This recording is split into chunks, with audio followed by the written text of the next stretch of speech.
O Jornal Cidade Notícias está de volta e hoje eu recebo aqui no nosso estúdio o advogado Janô Saldanha. O nosso tema de hoje é assédio moral no ambiente de trabalho. Doutor, seja muito bem-vindo ao Jornal Cidade Notícia.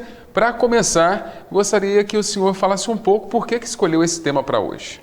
Bom, Fábio, nós escolhemos esse tema, o assédio moral no ambiente de trabalho, por ele atingir não só a vítima do assédio moral, como a família da vítima, a sociedade como um todo, o ambiente, os colegas de trabalho, o empregador, né? E nesse primeiro momento vale destacar que não se quer que demonizar ou culpar o empregador, muito pelo contrário, a pessoa que se dispõe a empreender, gastar, coloca seu patrimônio em risco, né, ela tem que ser valorizada. Então nós vamos falar aqui de algumas excrescências, não é todo lugar que acontece, mas as pessoas têm pouca informação ou informações erradas. Então o motivo, até como prevenção, é trazer informação que a gente recomenda que também seja feito nas empresas. Outro fator de destaque para a escolha do tema, que o Tribunal Superior do Trabalho registrou um aumento de 10% em ações que envolvem assédio moral no primeiro semestre de 2021. Então esses são os motivos e a importância do tema. Agora, muitas pessoas que estão nos assistindo agora, doutor, devem estar perguntando, mas então, o que é o assédio moral? Bom, o assédio moral é aquela atitude ou qualquer ato, seja verbal, escrito, comportamental, que viole a dignidade, seja ela a integridade física, moral, a integridade, né, do trabalhador, ou seja, no ambiente de trabalho. Então, para a configuração do dano, além dessa conduta, a frequência com que ela é exercida, né, ela tem que ser habitual, prolongada, repetida. E todo conflito no ambiente de trabalho é configurado como assédio moral, doutor? Não, de forma alguma. O conflito, ele é inerente às relações pessoais, sociais e não é diferente no ambiente de trabalho. Então, as discussões, né, levando-se como ponderação a uma discussão moderada, divergência de ideias, requerimentos, reivindicações, elas não vão configurar dano moral. A gente tem que ter uma agressão, uma violação, como eu falei, de forma repetida, para que aí sim configure o assédio moral.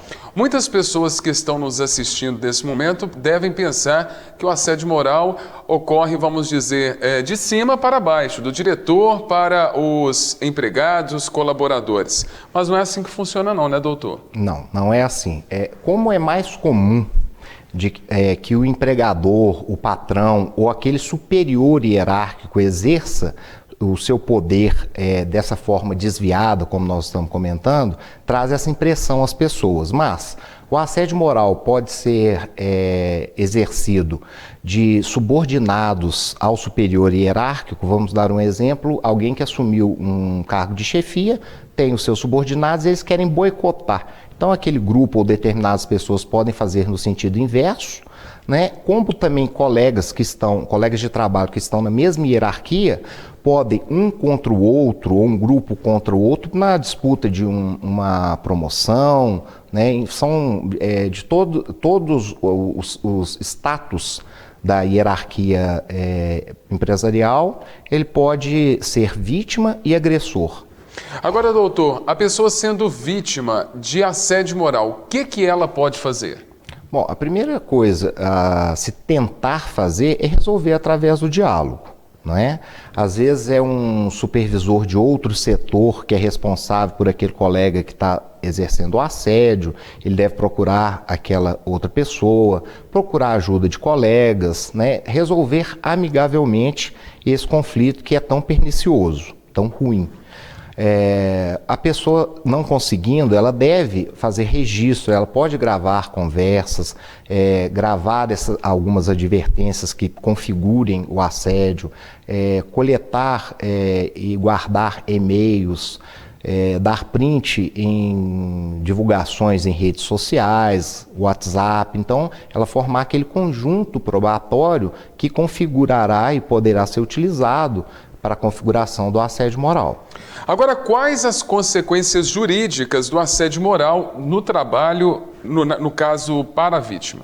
Bom, a vítima, ela pode ingressar com uma ação judicial, ela vai pleitear a reivindicação, a ação é como se ela aplicasse a justa causa no empregador, né, chamada rescisão indireta. Ela vai ter os direitos trabalhistas como se ela tivesse sido demitida sem justa causa. Além de um pedido de dano moral, né, decorrente do assédio, danos materiais, que seriam aqueles comprovados com tratamento médico, hospitalizações, como também podemos chegar em casos extremos de uma doença equiparada ao acidente do trabalho, que é uma doença do trabalho, até emitindo a CAT, Comunicação de Acidente do Trabalho, que vai gerar o afastamento com a percepção de benefício previdenciário, né, o atual auxílio por incapacidade temporária, antigo auxílio-doença, e após o retorno das atividades, sendo necessário uma readequação do trabalho e também uma garantia de 12 meses chamada estabilidade provisória. Nós vamos finalizar o nosso bate-papo, doutor, com uma dúvida frequente, né? Que frequentemente as pessoas perguntam e têm essa dúvida, inclusive confundem. Qual que é a diferença do assédio moral que nós estamos tratando hoje aqui no seu quadro do assédio sexual no trabalho? Bom, o assédio moral, ele vai tentar atingir a pessoa em sua autoestima, seja para ganhar uma promoção, seja para que a pessoa peça demissão. Então, está ligado à dignidade da pessoa humana nesse aspecto. O assédio sexual, ele tem esse caráter de conseguir vantagem ou praticar um ato com um interesse sexual, né? Inclusive, aí já se passa para uma área, para a esfera, tendo também a possibilidade de reparação na área civil para a área criminal. É um crime, né? Então, o assédio, ele normalmente é praticado por uma pessoa que tem poder sobre a outra na relação de trabalho, mas a finalidade é obtenção e violação do direito sexual. As pessoas que estão nos assistindo, que estão em dúvida se estão tendo assédio moral no trabalho, o que elas devem fazer? Muitas das vezes elas não sabem, estão com dúvida se é assédio moral ou não. O que o senhor indica elas fazerem? Olha, Fábio, realmente uma consulta com um advogado de confiança para que ele estabeleça ali quais são os parâmetros, porque todos os casos têm que ser observados caso a caso.